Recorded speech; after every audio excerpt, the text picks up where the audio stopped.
Bonjour à toutes et à tous, vous êtes toujours demandé à quoi pouvait bien ressembler une Opel Astra TDS. Et bien aujourd'hui, je vous en dévoile tous les aspects.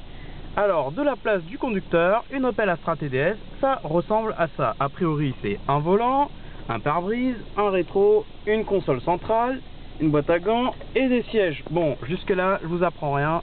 Donc le mieux, c'est qu'on fasse le tour des options qu'on a autour de nous. Enfin, des options, si vous n'êtes pas trop gourmand, vous devriez vous y retrouver.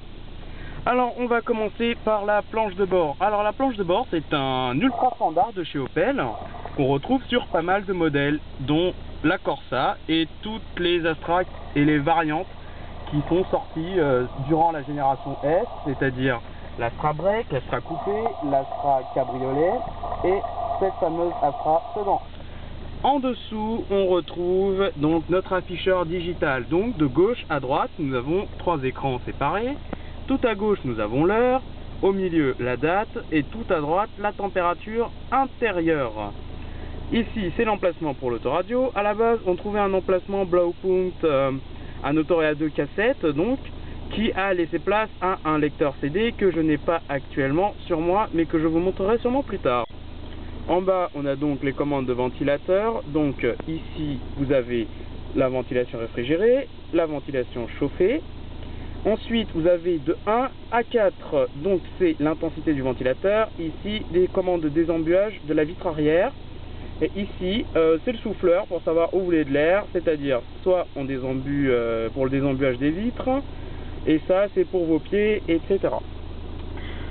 Donc la boîte de vitesse, une jolie boîte de vitesse 5 rapports avec une petite originalité, c'est que si vous voulez aller en marche arrière, il suffit donc de lever la bague, de tourner et de pousser vers le haut.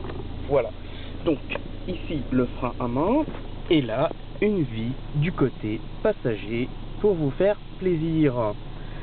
Alors, quoi de neuf sur le tableau de bord? Bon, ben, pas d'originalité. Vous avez ici donc le compte-tours, ici donc un compteur de vitesse en kilomètres, s'il vous plaît. Ensuite, le compteur ici du kilomètre, donc, et là, la distance parcourue depuis le dernier reset du kilométrage. On vient juste de démarrer la voiture, donc,